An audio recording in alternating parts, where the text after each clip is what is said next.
नमस्कार दोस्तों, गार्गी क्लासेस पर आपका स्वागत है। डेट आज की 27 जुलाई 2021 और देख लेते हैं इंडियन एक्सप्रेस की इंपॉर्टेंट न्यूज़ और एक्सप्लेन पेज से इंपॉर्टेंट आर्टिकल्स जो अभी हम डिस्कस करने वाले हैं। देखो, फर्स्ट अगर आर्टिकल देखें तो यहाँ पर आप देखो, असम और मिज़ोरम बॉर्डर के ऊपर वायलेंस हुई, उसके चलते असम पुलिसमैन 5 जनों की डेथ हो गई। ठीक है, तो ये वायलेंस आउटब्रेक क्यों हुआ, ये वायलेंट आउटब्रेक क्यों हुआ, इसके पीछे क्या पूरा मुद्दा है। बॉर्डर डिस्प्यूट दोनों स्टेट्स के बीच में, जानेंगे मुद्दा क्या है डिटेल में। ठीक है, फिर इसके अलावा जो दूसरा आर्टिकल है वो है कॉन्फ्लिक्ट ऑफ इंटरेस्ट को लेकर के। छत्तीसगढ़ के सीएम जिनका नाम है भूपेंद्र बाघेल, वो अभी एक मेडिकल कॉलेज का आप कह सकते हो स्टेट गवर्नमेंट टेक ओवर करना चाह रही है। तो वो जो मेडिकल कॉलेज है ना, वो इन्हीं के रिलेटिव्स का है, तो यहाँ पर कॉन्फ्लिक्ट ऑफ इंटरेस्ट आ रहा है, वो बताया जा रहा है। तीसरा हम न्यूज़ देखेंगे यहाँ पर, इंसॉल्वेंसी एंड बैंक्रप्सी कोड को आए 5 साल हो गए, 2016 में आया था। अभी जो लेंडर्स हैं, जो भी उधार देने वाले हैं, उन लोगों को अपना खुद का जो क्लेम किया हुआ अमाउंट है उसका 60% तक हेयर कट का सामना करना पड़ रहा है। दैट मीन्स हेयर कट का मतलब होता है कि आप 100 रुपये का अगर कोई अमाउंट बताते हो किसी भी एसेट के लिए, और फिर बाद में जब वैल्यूएशन लगने की बात आती है तो पता पड़ा कि उसकी वैल्यूएशन आपके पास में आ रही है 39 रुपीज़, तो कितना परसेंट डिक्लाइन होगी इसकी वैल्यू में? 61%। तो ये हेयर कट है। ठीक है, जानेंगे इस मुद्दे को भी। इसके अलावा एक न्यूज़ यहाँ पर भी है कि 7 लाख स्क्वायर किलोमीटर से ज़्यादा फॉरेस्ट लैंड है इंडिया में। राज्यसभा में जो एनवायरनमेंट मिनिस्टर हैं भूपेंद्र यादव, उन्होंने ये बताया है। जानेंगे इस आर्टिकल को। इसके आगे अभी एम्बर ग्रेस एक तरीके से आप मानो कि जो स्पर्म वेल होती है ना, वेल मछली, उसकी वोमिट है, मतलब उसकी उल्टी की हुई सब्सटेंस है जो कि बहुत दिनों तक सूख जाती है, पानी पे फ्लोट होते होते खुशबूदार हो जाती है। तो आप देखो बहुत ज़्यादा सीज किए जा रहे हैं, स्मगलिंग बहुत ज़्यादा हो रही है। तो थोड़ा सा इस आर्टिकल के थ्रू एक दो चीज़ें हम निकालने की कोशिश करेंगे कि वेल की वॉमिट की इतनी इंपॉर्टेंस क्यों है। ठीक है, जानेंगे। आगे देखते हैं। एक्सप्लेन पेज से 2 आर्टिकल्स हम डिस्कस करने वाले हैं। एक तो अनएम्प्लॉयमेंट डेटा की रीडिंग कैसे होती है, बहुत ही अच्छा आर्टिकल है। दूसरा हम देखेंगे तेलंगाना में रामप्पा टेम्पल है, उसको अब यूनेस्को की हेरिटेज लिस्ट में डाल लिया गया है। पूरा प्रोसेस समझेंगे, टोटल कितनी हेरिटेज साइट हो गई वो जानेंगे। इसके आगे इकोनॉमी पेज पे इंसॉल्वेंसी एंड बैंक्रप्सी कोड में अमेंडमेंट के लिए लोकसभा में बिल इंट्रोड्यूस किया गया है। क्या है वो अमेंडमेंट, जानेंगे। इधर आरबीआई के द्वारा जो अभी गाइडलाइंस दी गई थी जिसके चलते मास्टर कार्ड को बैन कर दिया, एक बार रोक दिया कि आप नए कस्टमर्स नहीं बना सकते हो, उसके पीछे वजह क्या थी कि डेटा लोकलाइजेशन को लेकर के आरबीआई ने अपनी तरफ से गाइडलाइंस दी थी, उनको फॉलो नहीं किया गया, उसको बताया हुआ है। इसके अलावा यहाँ पे इकोनॉमी पेज पे ज़्यादा कोई इंपॉर्टेंट न्यूज़ है नहीं। फिर बचा हुआ वर्ल्ड पेज का और ये जो सारा सेगमेंट है उस पर एक बार नज़र लास्ट में डाल लेंगे। ठीक है, तो चलिए स्टार्ट करते हैं वीडियो को। फर्स्ट न्यूज़ है, देखो, मिजोरम और असम के बीच में बॉर्डर शेयर को लेकर के वहाँ पर जो ट्रेडिशनल या हिस्टोरिकल एक डिस्प्यूट है उसी को लेकर के वायलेंट आउटब्रेक हुआ, जिसमें 5 असम पुलिस के पर्सनल्स की डेथ हो गई। इधर आप देख सकते हो ये जो स्काई ब्लू कलर में है ये है असम। ओके, इसके 3 डिस्ट्रिक्ट्स हैं, वो मिजोरम से अपनी बॉर्डर शेयर करते हैं, जिसमें पहला है करीमगंज, दूसरा है हाइलाकांडी और इसके तीसरा आता है छाछर। ठीक है, तो ये छच्छर। ठीक है, तो ये करके ये हो गया। अब इधर से मिजोरम की तरफ से आप देखोगे तो सबसे पहले आ जाता है मामित, ये देखो फर्स्ट वन, सेकंड आ गया कोलासिब और तीसरा आ जाता है आइजॉल।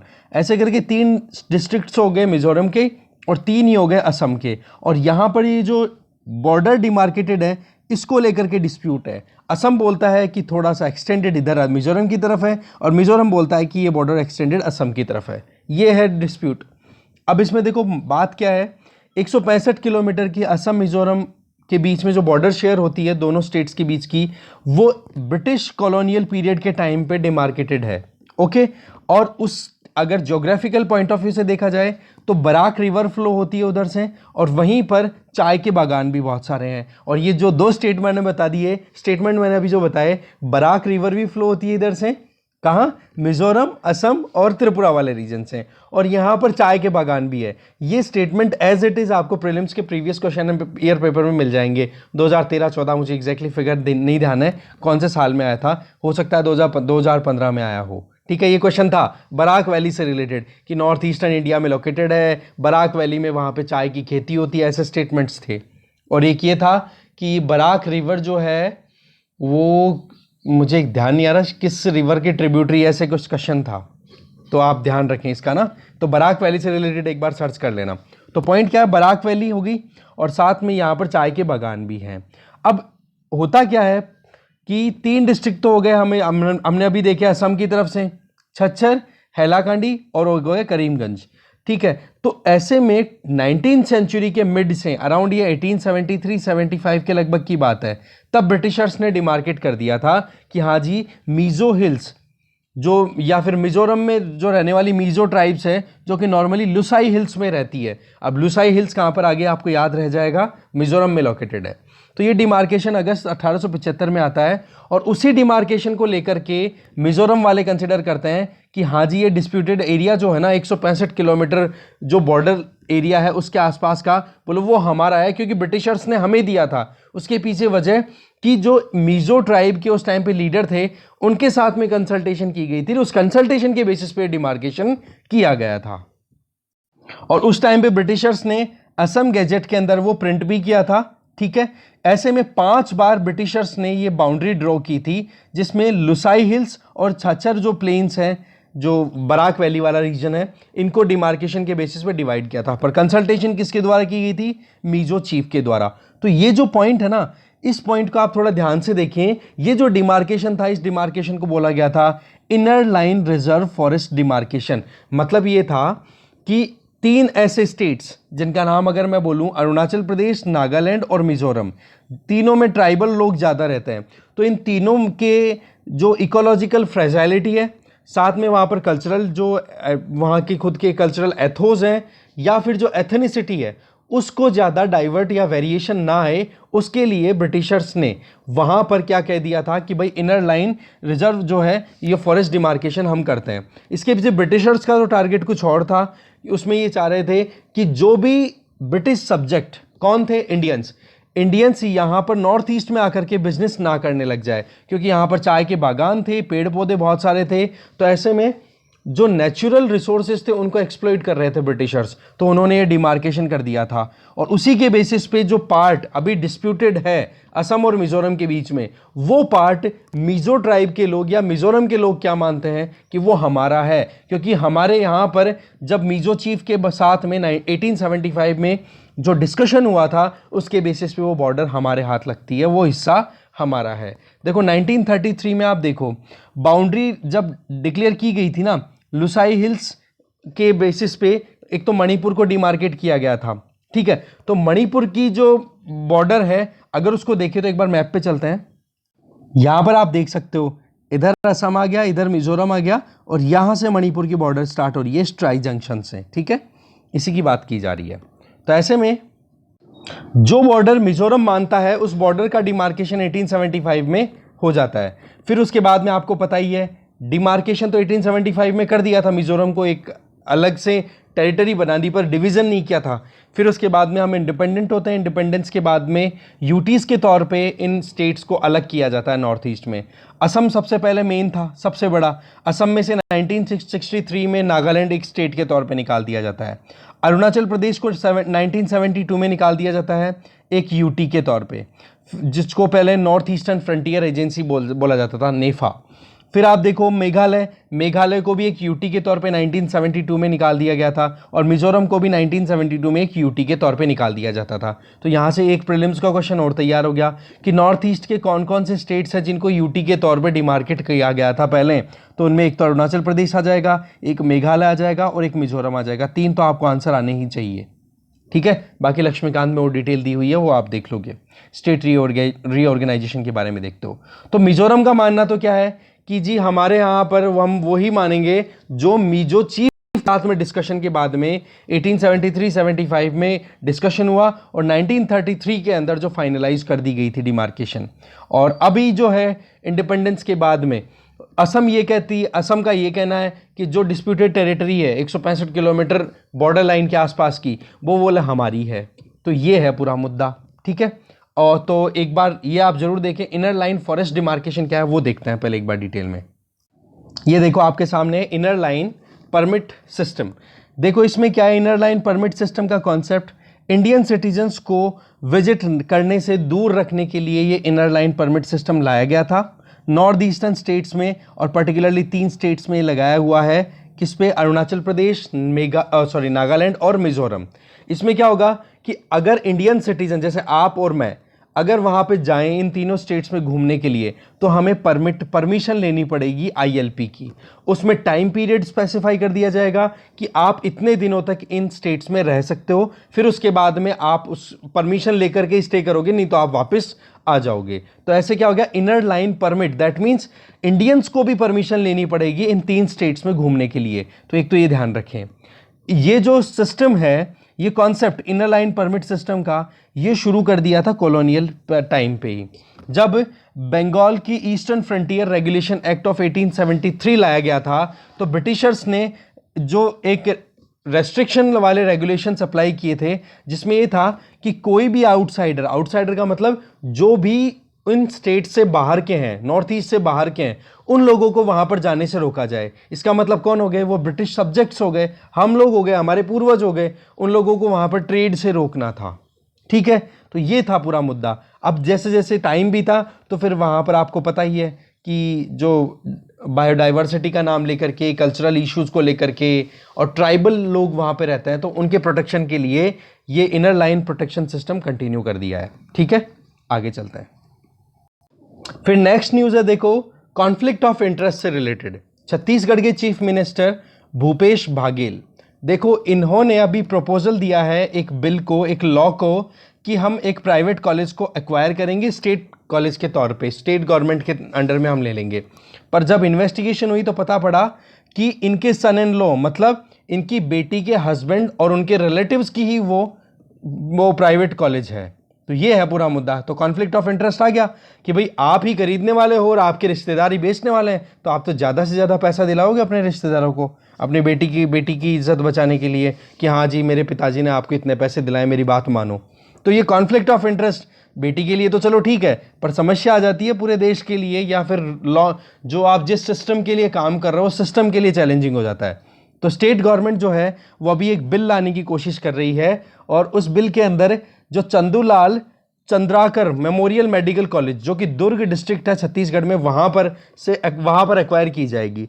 अब ये कॉलेज जो है वो चंदूलाल चंद्राकर मेमोरियल हॉस्पिटल के अंडर में है। और ये चंदूलाल चंद्राकर कौन थे?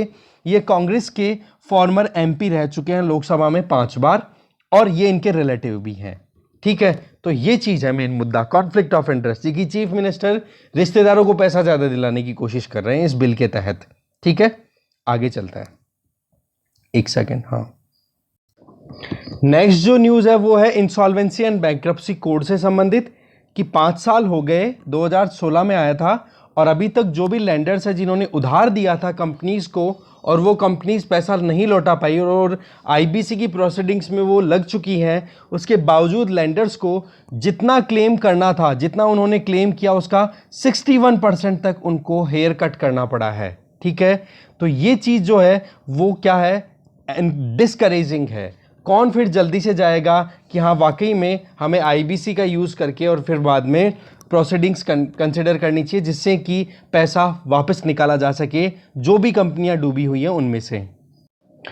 पब्लिक या प्राइवेट सेक्टर बैंक हो, या कोई भी नॉन बैंकिंग फाइनेंशियल इंस्टीट्यूशन हो, या कोई भी फाइनेंशियल लेंडर हो जिन्होंने कंपनियों को पैसा उधार दिया पर वो कंपनियां पैसा नहीं लौटा पाई, और अल्टीमेटली उन कंपनीज को इंसॉल्वेंसी एंड बैंक्रप्सी कोड के तहत कॉर्पोरेट इंसॉल्वेंसी रेजोल्यूशन प्रोसेस के अंदर ले लिया गया है।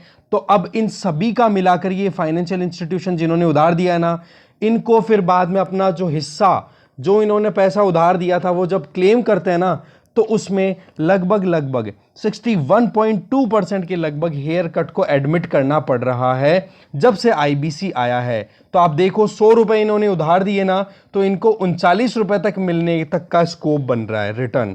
तो ऐसे में वो तो बात सही है कि भागते चोर की तो लंगोटी अच्छी है, कंपनियां बर्बाद हो गई, एसेट्स उनके बिक रहे हैं, यहाँ पर जो कंपनीज की जो corporate insolvency resolution proceedings start हो चुकी है, तो कुछ हाथ लगे वो तो ठीक है, पर आईबीसी का जो एक टारगेट लिया गया था जिसके तहत इन कंपनीज को एक कॉन्फिडेंस मिलना था कि जो भी उधार देने वाले ये क्रेडिटर्स हैं उनको एक जो फाइनेंशियल क्रेडिटर्स हैं इनको कुछ फ़ायदा मिलना था, फाइनेंशियल लेंडर्स हैं वो फ़ायदा नहीं मिल पा रहा है। दूसरा, CIRP की बात करें तो जब से 1 दिसंबर 2016 से ये IBC इंप्लीमेंटेशन में आया है, ठीक है, तब से लेकर 31 मार्च 2021 का अगर डेटा देखें तो आपको इस टेबल को देख करके चीज़ें क्लियर हो जाएंगी। वो ऐसे कि 2017 में केसेज आए, 37 एडमिट हुए, एक ही क्लोज हो पाया, 36 तो ऑनगोइंग है। 2018 में देखो 537 अभी भी ड्यू हैं, 2019 में देखो 1063, 2020 में देखो 1838, 2021 में 1723। ये केसेस वो हैं जो अभी चल रहे हैं, जबकि शुरुआत में ये बोला गया था कि ये जो मुद्दे हैं ना उनको 180 दिनों के अंदर सॉर्ट आउट कर दिया जाएगा। फिर बाद में डिमांड ऑब्जेक्शन आने लगे तो फिर ये क्लियर कर दिया कि चलो ठीक है 180 दिन में भी अगर नहीं हो पाता है तो उस केस में फिर आगे हम थोड़ा सा एक्सटेंड कर देते हैं कि जो भी एडजुडिकेटिंग अथॉरिटीज़ हैं वो 90 दिन का और एक्सटेंशन ले ले, तो 270 दिन के अंदर आप खत्म कर दो।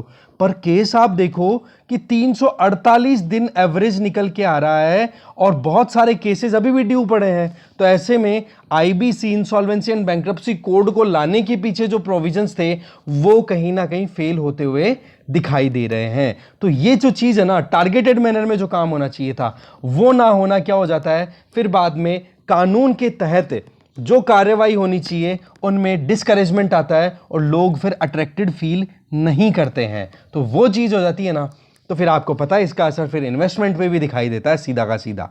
ठीक है, यही चीज़ बताई जा रही है। फिर आप देखो यहाँ पर कि अगर 5,000 करोड़ से ऊपर का मुद्दा है ना तब तो 41.7% तक क्लेम कर पा रहे हैं जो भी फाइनेंशियल क्रेडिटर्स हैं, और 5,000 करोड़ से कम का मुद्दा अगर है तो वहाँ पर 29.97% का ही कर रहे हैं। और एवरेज निकाल लो आप कितना आ जाएगा, वही अराउंड आपका 39% से 39 भी कहाँ गया, बहुत कम रह गया। तो ऑलमोस्ट 61% से भी ज़्यादा इनको कॉम्प्रोमाइज़ करना पड़ रहा है एवरेज अगर देखो तो ये है पूरा मुद्दा। ठीक है, अब IBC है ना, इसके बारे में प्लीज मैं आपको बार बार बोलता रहता हूं, पढ़ते रहना, इनमें क्वेश्चन बनते हैं प्रीलिम्स में, एज इट इज क्वेश्चन पूछे जाते हैं। जो भी एंटिटीज है, जो भी वहां पर इंडिविजुअल्स हैं या जो भी पोस्ट क्रिएट की गई IBC के तहत, उनसे क्वेश्चन सीधे पूछे जाते हैं। तो आप ये चीज बिल्कुल पढ़ोगे, ये मैं आपको इकोनॉमी पेज पे जब भी आता है हम बात करते रहते हैं। ठीक है, आगे चलते हैं। नेक्स्ट जो न्यूज है देखो, ये राज्यसभा में क्वेश्चन किया गया था, वो पूछा गया था कि भाई इंडिया में फॉरेस्ट एरिया कितना है।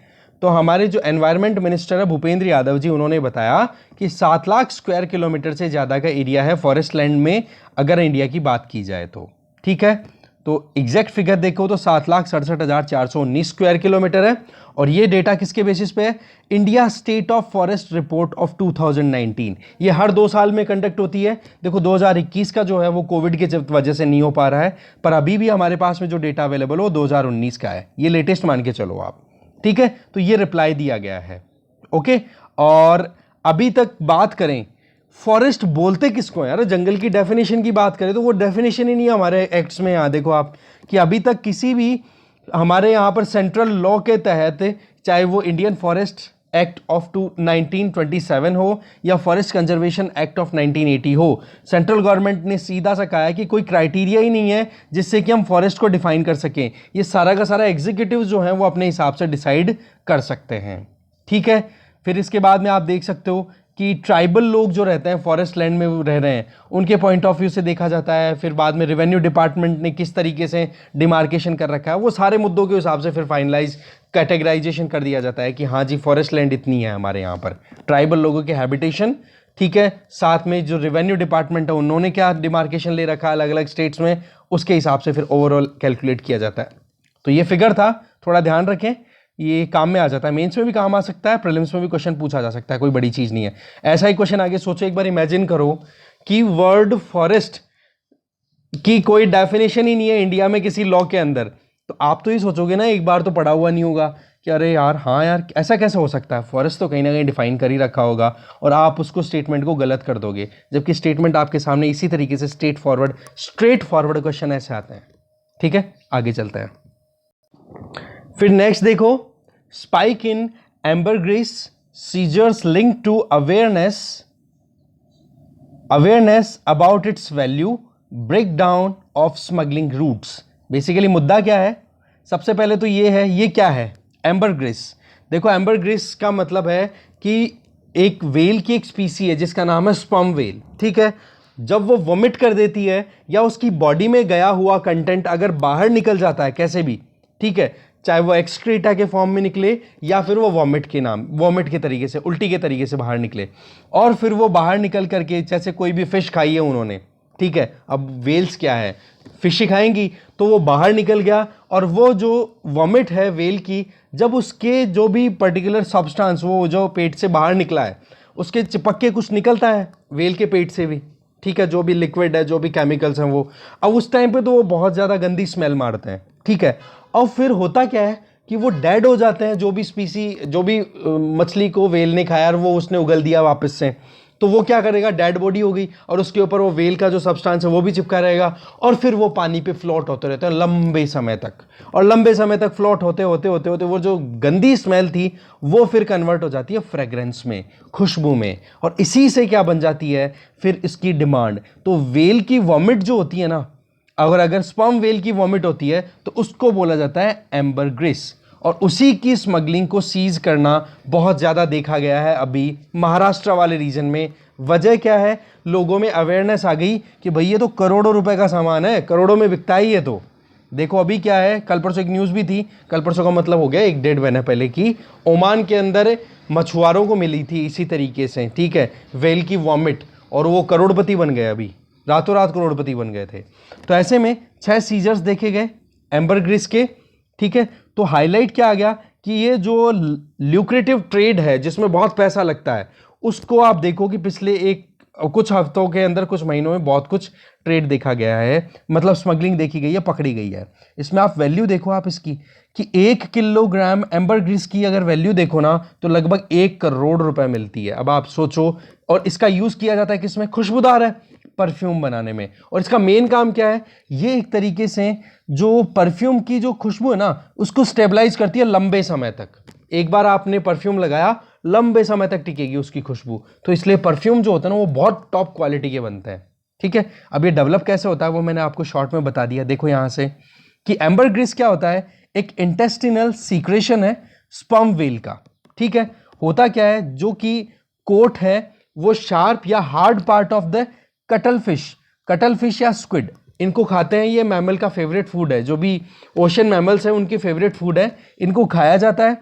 और फिर उसके बाद में वो स्वेलो करने के बाद में ये देखो कि बॉडी के अंदर चली गई, और फिर बाद में अगर कोई वेल उनको इजेक्ट कर दे तो उनकी बॉडी से जो इंटेस्टाइन में वो पहुंच गई थी कटल फिश, वो वापस बाहर आएगी, तो लिक्विड बाहर निकलेगा कि नहीं, और फिर बाद में फ्लोट करती रहती है सरफेस पे, और कलर भी चेंज होता रहता है, colour yellow, amber, brown, black, किसी भी कलर का हो सकता है, ठीक है।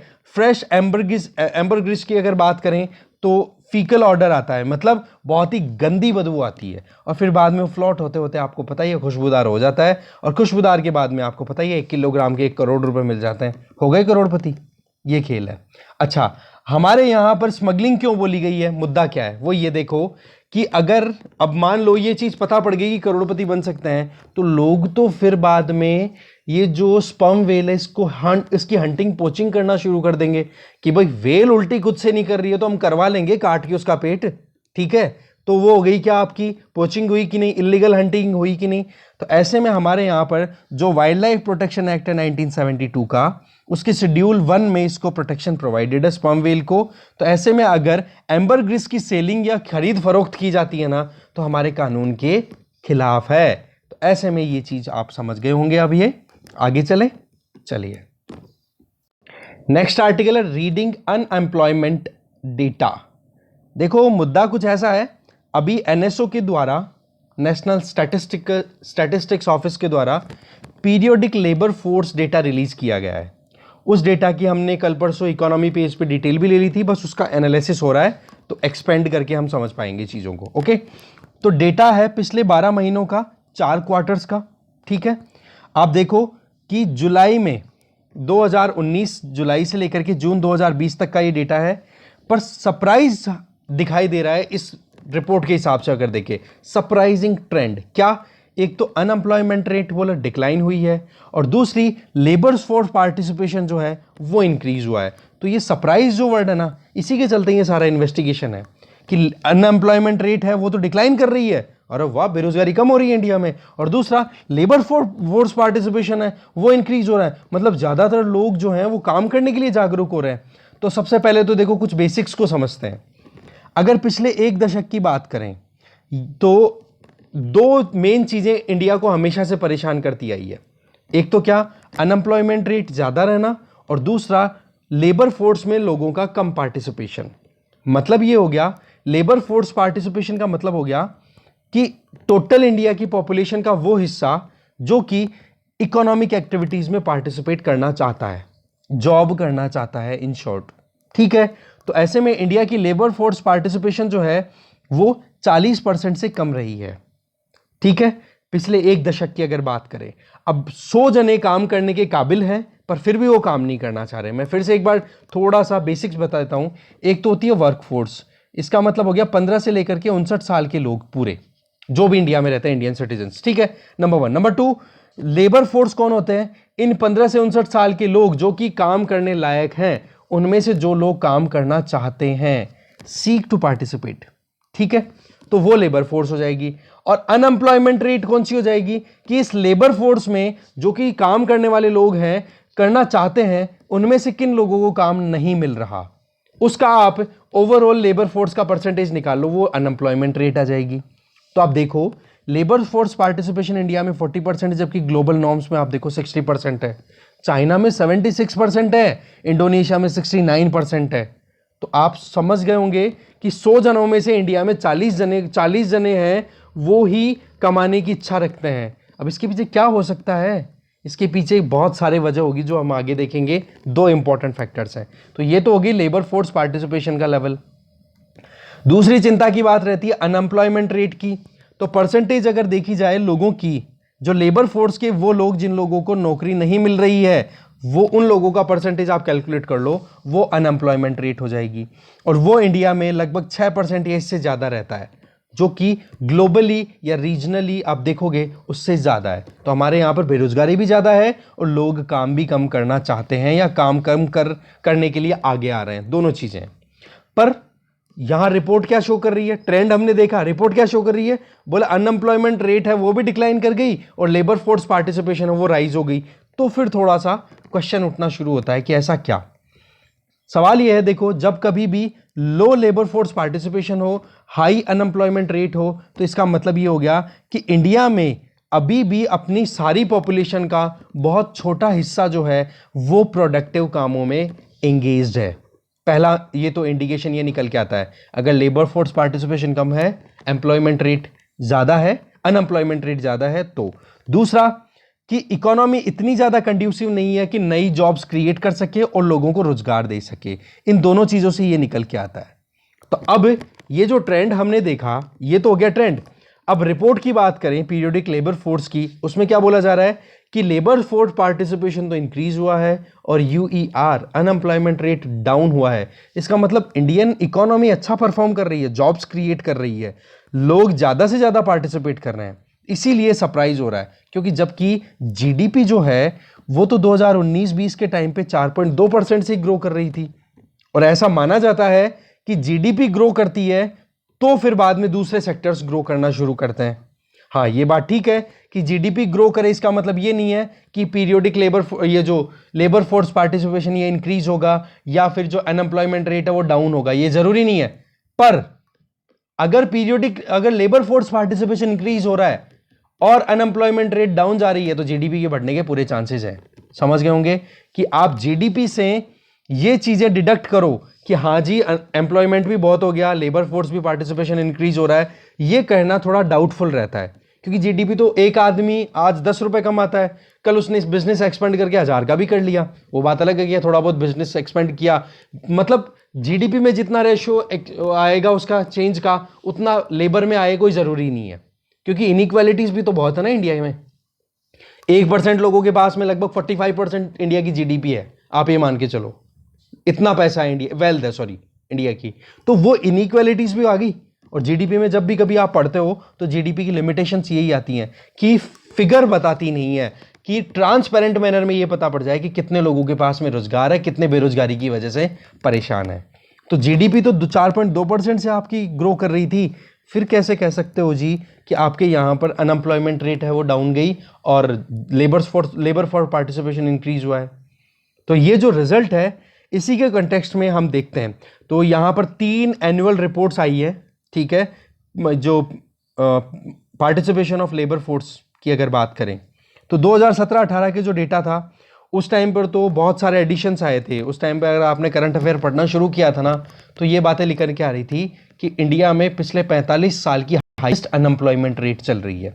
पिछले 45 साल की हाईएस्ट अनएम्प्लॉयमेंट रेट। गवर्नमेंट ने मना किया, फिर इलेक्शन होने के बाद में 2019 के इलेक्शन हो गए और बाद में फाइनली गवर्नमेंट ने एक्सेप्ट कर लिया कि जी डेटा एकदम सही है, कोई गलत नहीं है इस बात में। सच में 45% की हाईएस्ट अनएम्प्लॉयमेंट रेट चल रही है, मतलब रोजगार मिल नहीं रहे हैं लोगों को। तो ये चीजें क्या है आपके सामने एक पिक्चर क्लियर कर रही है। 2017-18, 18-19, 19-20, 17-18 का देख लिया हमने, 18-19-20 का हमने अभी देखा ऊपर। अब बात आ जाती है कि लेबर फोर्स पार्टिसिपेशन या अनएम्प्लॉयमेंट रेट टाइम, ये विद द टाइम इंप्रूव हो रही है जबकि हमारी ग्रोथ डिसलरेट कर रही है। तो देखो ये जो अब अनपैक है, जो आप कह सकते हो कि जो पार्टिसिपेशन ऑफ लेबर फोर्स की अगर बात करें, डेटा कलेक्शन की बात करें, तो एनएसओ ने जो सेगमेंट जिस तरीके से डेटा कलेक्शन का काम किया है उसके लिए क्या होता है, एम्प्लॉयमेंट कितना हुआ है उसको वो चेक करते हैं। एक सेकंड, थोड़ी खांसी आ रही है। और मेजर करते टाइम पे ये देखा जाता है कि जिनका भी डेटा कलेक्ट किया जा रहा है उनका क्या पार्टिसिपेशन है, क्या वेजेज हैं उनके, जॉब क्या करते हैं, पहले क्या किया करते थे। और अभी तो चलो एनएसओ कंडक्ट करता है ये पीएलएफएस, पहले क्या होता था, एम्प्लॉयमेंट अनएम्प्लॉयमेंट सर्वे कंडक्ट कराया जाता था, ठीक है।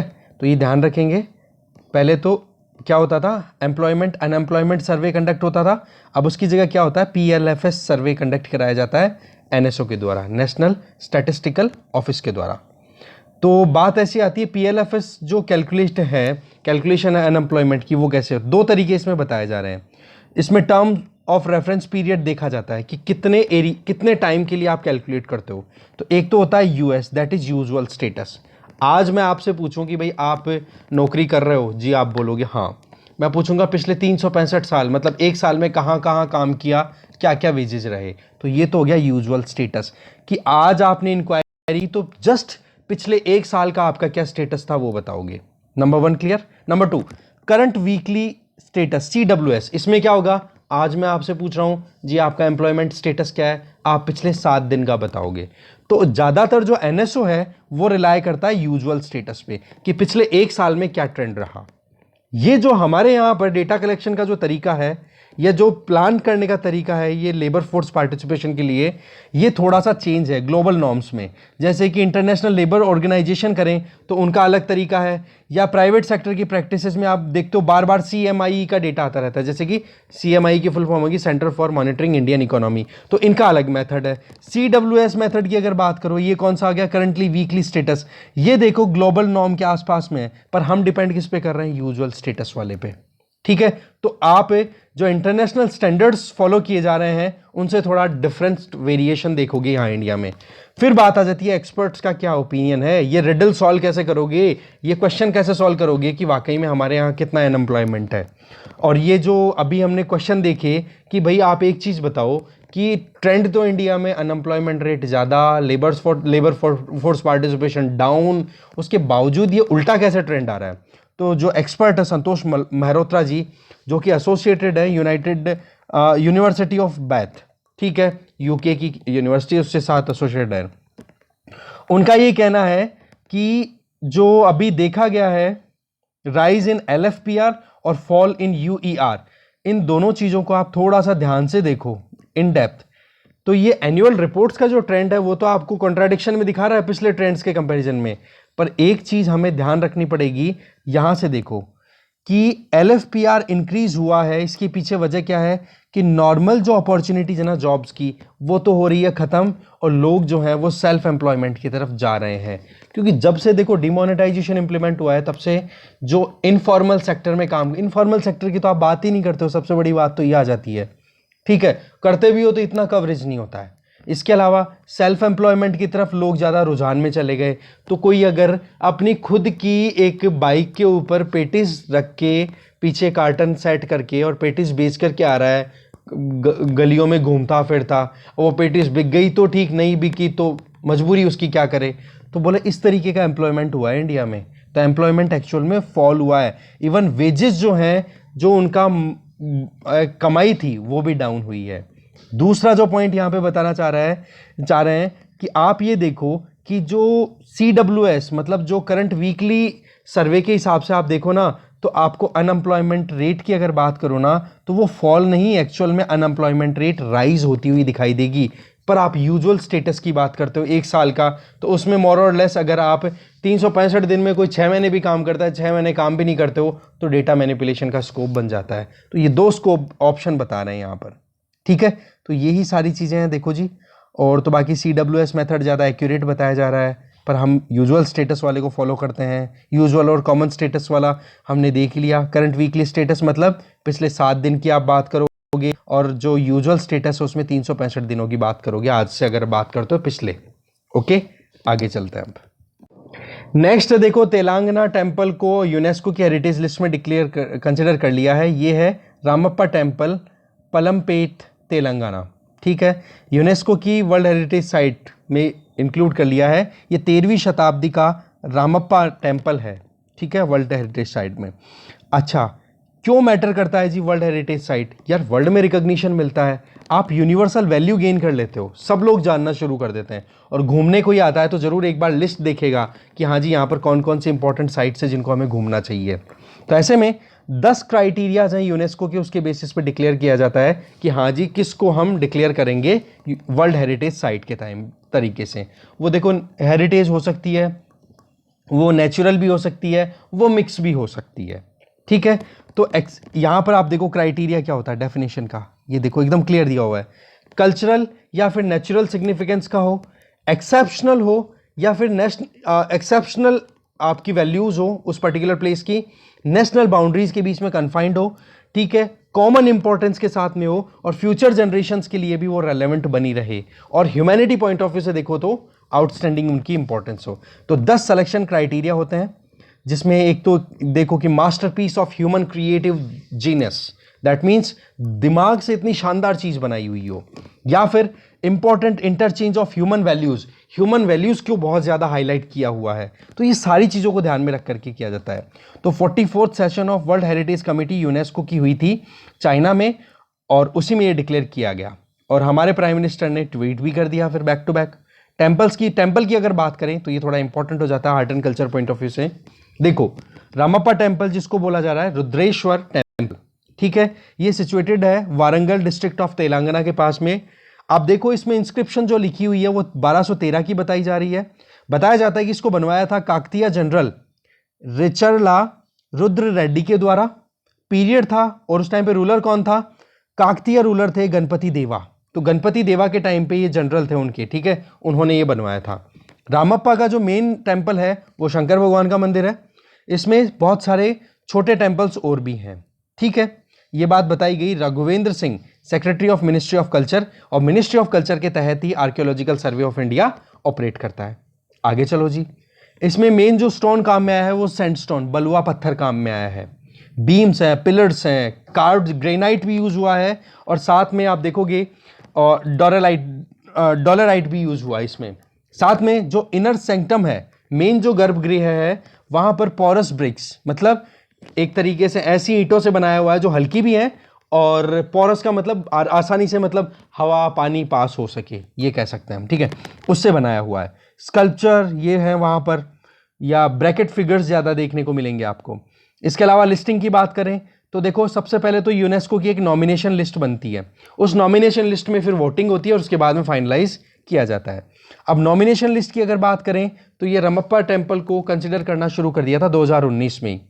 अब होता क्या है, देखो पहले तो टेंटेटिव लिस्ट बनती है। यूनेस्को में प्रोसेस क्या होता है, यूनेस्को की हेरिटेज साइट जब भी डिक्लेयर करनी होती है तो एक पहले टेंटेटिव का मतलब हाँ जी ये कुछ साइट्स हैं, ये सारे कंट्रीज हैं, इनमें ये साइट्स हैं, लिख लिया नाम उनका, ओके जी। अब उन लिस्ट में से जो भी नाम गए वो सरकार अपनी तरफ से भेजती है, ठीक है। जैसे हमारे मिनिस्ट्री ऑफ कल्चर है, आर्कियोलॉजिकल सर्वे ऑफ इंडिया के बेसिस पे मिनिस्ट्री ऑफ कल्चर के द्वारा रिकमेंडेशन दे दी जाती है यूनेस्को को कि भाई हमारी तरफ से ये साइट्स हैं, इनको आप टैग दे दो जब भी आपको सुटेबल टाइम लगे या सुटेबल कंडीशन लगे। अब वो टेंटेटिव होगी बात, फिर उसके बाद में टाइम जैसे जैसे आता है तो उस टेंटेटिव लिस्ट में से नाम निकाले जाते हैं और फिर बाद में डिमांड की जाती है कि हाँ जी हमारे यहाँ पर ये जो रमप्पा टेम्पल है ना, ये हमने देखो 2014 में टेंटेटिव लिस्ट में तो एंटर करा दिया था, पर अब हमारी तरफ से नॉमिनेट करते हैं इसको, अब आप देख लो, इसके ऊपर वोटिंग कर लो, अगर पारित हो जाती है वोटिंग में तो इसको आप वर्ल्ड हेरिटेज टेक का साइट का टैग दे दो। तो ऐसे में इसको आप देखो यूनेस्को ने पारित कर दिया। नॉमिनेशन डॉक्यूमेंट फाइनलाइज होने के बाद में फिर यूनेस्को की वर्ल्ड हेरिटेज कमेटी ने डिस्कशन किया और अप्रूवल दे दिया 2 क्राइटेरियाज के बेसिस पे। कौन सी हुई? देखो क्राइटेरिया जो थे वो masterpiece of human creative genius और दूसरा था बियरिंग यूनिक और at least exceptional testimony, cultural tradition की हम बात ही कर चुके हैं, ठीक है। तो ऐसे में क्राइटेरिया फर्स्ट और क्राइटेरिया थर्ड के बेसिस के ऊपर यूनेस्को की वर्ल्ड हेरिटेज लिस्ट में रामप्पा को एंट्री मिली है। दूसरा, international council of historic monument and site ICOMOS, इन्होंने तो पहले ही रामप्पा को हेरिटेज का स्टेटस दे रखा था, ये अलग एंटिटी है, ध्यान रखें आप, यूनेस्को अलग है, ओके। तो ऐसे में अब इंडिया के पास में क्या हो गया जी, संडे को 21 में से 17 मेंबर्स ने हाँ कह दिया और रामप्पा टेम्पल को भी टैग मिल गया। ऐसे इंडिया में अब 39 साइट्स हैं जो कि यूनेस्को की वर्ल्ड हेरिटेज लिस्ट में है। आर्कियोलॉजिकल सर्वे ऑफ इंडिया उन 39 में से 23 को संभालता है, ठीक है। अब आप मुझे एक क्वेश्चन का आंसर दोगे कि कौन सी वर्ल्ड हेरिटेज साइट जो कि यूनेस्को की लिस्ट में आती है, ओके, मिक्स्ड वाली कैटेगरी में है, ठीक है। आगे चलते हैं, इकोनॉमी पेज पे हम आ गए हैं। देखो यहाँ पर इंसॉल्वेंसी, ये बिल लोकसभा में पारित कर दिया गया है। इसमें जो मेन मुद्दा है वो है प्री पैक रेजोल्यूशन। इस मुद्दे को हमने पहले भी देखा था कि एमएसएमईज को थोड़ा सा रिलैक्सेशन देने का प्रोविजन था। देखो इंसॉल्वेंसी एंड बैंक्रप्सी कोड कब आता है? जब कोई भी कंपनी उधार लेके काम करना शुरू कर दे और उधार का पैसा या फिर जो भी मशीनरी खरीदी थी, मशीनरी उधार पे ली थी, वो चुकाने में सक्षम नहीं है। तो अब क्या प्रॉब्लम आ गई, रिटर्न नहीं कर पा रही है, तो इंसॉल्वेंसी प्रोसीडिंग्स उनके खिलाफ शुरू हो जाएगी। पर अभी पिछले 1-1.5 साल की बात करें तो क्या है, कोविड-19, और कोविड के मामले में आपको पता ही है अच्छी अच्छी कंपनियां बर्बाद हुई हैं, तो उनको थोड़ा रिलैक्सेशन देना, पर्टिकुलरली उन micro small and medium enterprises को जिनकी अगर आप देखो डिफ़ॉल्ट जो कैपिटल है या डिफ़ॉल्ट का अमाउंट है वो 1 करोड़ रुपए से कम का है, तो उनके लिए क्या प्रोविज़न किया जा रहा है, पीआईआरपी का। सीआईआरपी तो आप जानते ही हो, जो कॉर्पोरेट इंसॉल्वेंसी रेजोल्यूशन प्रोसेस है कि हाँ जी कैसे भी करके कंपनी के एसेट्स है बेच दो, हमें तो हमारे पैसे दे दो। उसमें तो केवल बिकाऊ काम होता है, ठीक है, एसेट्स को बेचा ही जाएगा, पैसा निकाला जाएगा और जो उधार देने वाले लोग हैं उनको दे दिया जाएगा रिटर्न, जो भी बनेगा उनका हिस्सा, ठीक है। पर पीआईआरपी में क्या प्रोविजन है, इसको फुल फॉर्म में देखो आप, pre packaged insolvency resolution process.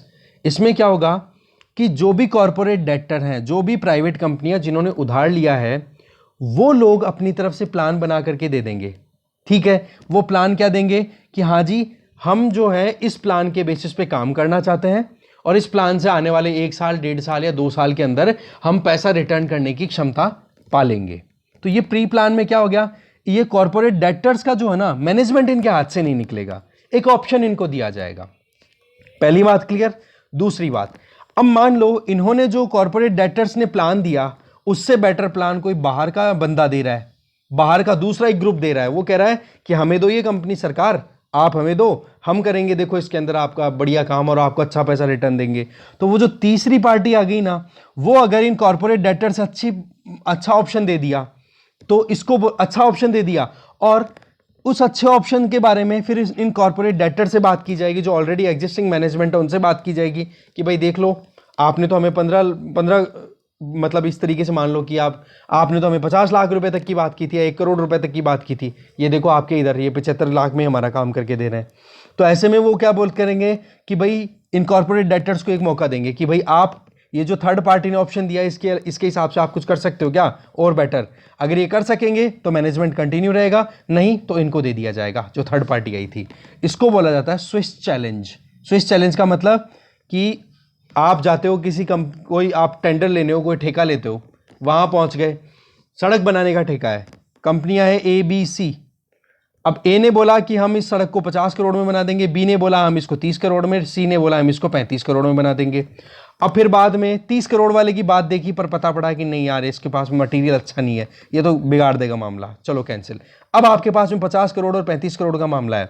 अब 35 करोड़ वाली बात अगर देखो तो आपने 50 करोड़ वाले से पहले फाइनलाइज कर दिया कि हाँ जी 50 करोड़ वाला है, पर 35 करोड़ वाले ने आपको अच्छे ऑल्टरनेटिव्स अवेल करा दिए, तो आप क्या बोलोगे 50 करोड़ वाले को कि भाई देख ले 35 करोड़ में काम हो रहा है, तू कितना कर सकता है, अगर ये ऑप्शन तू देख सकता है ना 35 करोड़ तक तो तू ले ले टेंडर, अगर तू नहीं कर सकता तो हम तो भाई 35 करोड़ वाले के पास जाएंगे। मतलब कंपटीशन के बेसिस पे, इसको बोलते हैं स्विस चैलेंज।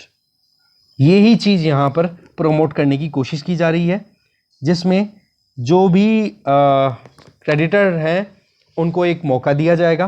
पहले तो ये कि जो उधार लेने वाले मैनेजमेंट के लोग हैं वो ही मैनेज कर लें अपने लेवल पे, वो नहीं कर पा रहे हैं तो फिर बाद में दूसरे ऑप्शंस को एक्सप्लोर किया जाएगा, ठीक है। और जो ऑपरेशनल क्रेडिटर्स है ना, उनकी अगर ऑपरेशनल क्रेडिटर होते हैं, एक फाइनेंशियल क्रेडिटर होते हैं। ऑपरेशनल का क्रेडिटर का मतलब जैसे आप कोई प्लांट लगा रहे हो तो उसमें किसी मशीन को इंस्टॉल करने के लिए आपने किसी से उधार ली मशीन कि यार मुझे दे दे, 1 साल में तेरे को पैसा रिटर्न कर दूंगा, एक बार उधारी खाते में चला ले, मैं थोड़ा थोड़ा EMI में रिटर्न कर दूंगा। ये तो हो गए operational creditors. Financial creditors bank के पास गए, NBFC के पास गए, उधार लिया पैसा आपने ब्याज पे, ठीक है। तो इन दोनों के ऊपर मुद्दे को देख करके फिर आगे इससे क्या हो जाएगा, देखो एक तो MSMEs का रीस्ट्रक्चर होने का थोड़ा सा स्कोप बन जाएगा, उनका ऊपर जो कर्जा है, क्योंकि कोविड की वजह से परेशानी है ये सारी। दूसरा NCLT में जितने जो केसेस फंसे पड़े हैं ना, वो थोड़े से डाउन हो जाएंगे। तो ये है पूरा मुद्दा। बाकी इधर RBI ने देखो अपनी तरफ से बिल्कुल क्लियर बोल दिया है कि अब हम बिल्कुल भी रिलीफ नहीं देने वाले हैं उन सभी जो मॉनेटरी ट्रांजैक्शन करने वाली कंपनीज को जो कि डेटा लोकलाइजेशन के नॉर्म्स को फॉलो नहीं करती है, क्योंकि हमने पहले ही कह दिया था कि भाई जो भी आप ट्रांजैक्शन इंडिया में कर रहे हो वो ट्रांसपेरेंट मैनर में होना चाहिए, और इंडियंस का जो डेटा है वो आप इंडिया में ला करके स्टोर करो। पर उस चीज़ को कंप्लीट करने में मास्टर कार्ड, अमेरिकन एक्सप्रेस और डाइनर्स क्लब ये तीनों फेल हो गए। तो ऐसे में इनको क्या कह दिया, भाई अब 1 अगस्त से आप अपने नए कस्टमर तैयार नहीं करोगे, ठीक है। शायद 1 जुलाई था, मैं भूल रहा हूँ, ऐसा कुछ था, ठीक है। वैसे हमारे यहाँ पर देखो 2018 का अभी भी पर्सनल डेटा प्रोटेक्शन बिल है, वो भी फंसा पड़ा है जॉइंट पार्लियामेंट्री कमेटी के पास में। अब विंटर सेशन तक का उसको एक्सटेंशन दे दिया है, उसमें भी ये कहा है डेटा लोकलाइजेशन के ऊपर बात की जा रही है, क्योंकि कोई भी पर्सनल डेटा अगर सेंसिटिव डेटा है तो वो इंडिया में स्टोर हो, उसका ब्रीच नहीं होना चाहिए। दूसरा क्या है, RBI भाई रेगुलेटर भी तो है ना, हमारे यहाँ पर फाइनेंशियल जो मॉनेटरी इश्यूज है उनको RBI देखता है, और RBI फिर बाद में रेगुलेशन अगर दे रहा है और उसको अगर कोई एंटिटी फॉलो नहीं करेगी तो लगाम तो लगानी पड़ेगी, और वही चीज़ यहाँ पे कर दी गई है, ठीक है। एक्सटेंशन भी बहुत दिया पर उनके उसके बावजूद भी कोई आउटकम नहीं है, ठीक है। तो देखो डिस्कशन बहुत लेंदी हो गया था। स्पोर्ट्स फेज पे देखो मेनली तो ऐसा तो कुछ आउटकम है नहीं, इंडियंस ने कोई मेडल नहीं जीता है कल, ठीक है, और पता नहीं इंडिया कब परफॉर्म करेगा, अच्छा आपको भी बहुत खराब होता होगा। बाकी तो अफगानिस्तान में देखो अब बीजिंग और पाकिस्तान दोनों मिलकर के अपने खुद के प्लान बना रहे हैं, जॉइंट एक्शन प्लान, कि कैसे भी करके आगे बढ़ें। डेल्टा वेरिएंट USA के लिए थ्रेट बन गया है कोविड का। ट्यूनीशिया में फिर से परेशानी का कारण, ट्यूनीशिया, ठीक है, नॉर्थ अफ्रीकन कंट्री जो कि मेडिटेरेनियन सी के साथ में अपनी कॉस्ट शेयर करता है, ठीक है, और ट्यूनीशिया की कैपिटल है। और यहाँ पर आप देख सकते हो, बाकी तो और तो क्या है, POK के जो इलेक्शंस हुए थे वो फिर से आप देखोगे वही बात आ गई, हमने एक्सप्लेन पेज पे देखा था ना कि जो पाकिस्तान में सरकार बना करके प्रधानमंत्री बैठा उसी की पार्टी जीतती है वहाँ पे, और वही हुआ है, ठीक है। यही चीज़ें बताई जा रही है। एक राजस्थान की न्यूज़ है वो लास्ट में देख लेते हैं। ML कुमावत कमेटी ने अपनी रिपोर्ट सबमिट कर दी है CM को, चीफ मिनिस्टर को। ये देखो रिक्रूटमेंट से रिलेटेड थी कि कैसे भी करके रिक्रूटमेंट प्रोसेस को और एक तरीके से इंप्रूवमेंट लाया जा सके, स्ट्रेंथन किया जाए। तो ML कुमावत कमेटी आप जरूर देखोगे। इस कमेटी के बेसिस पे एक तो देखो प्रोविज़न ये किया जा रहा है कि जो पुलिस है ना, राजस्थान पुलिस के लिए जो भी रिक्रूटमेंट होती है उनके लिए पोस्ट्स को अब 867 से बढ़ा करके 997 करने की बात की जा रही है, ठीक है। तो ये पूरा मुद्दा था, डिस्कशन में इतना ही था, लेंदी हो गया वीडियो बहुत ही ज़्यादा, सॉरी, पर क्या करूँ, कुछ नहीं कर सकते, अब वीडियो था तो था। Thank you.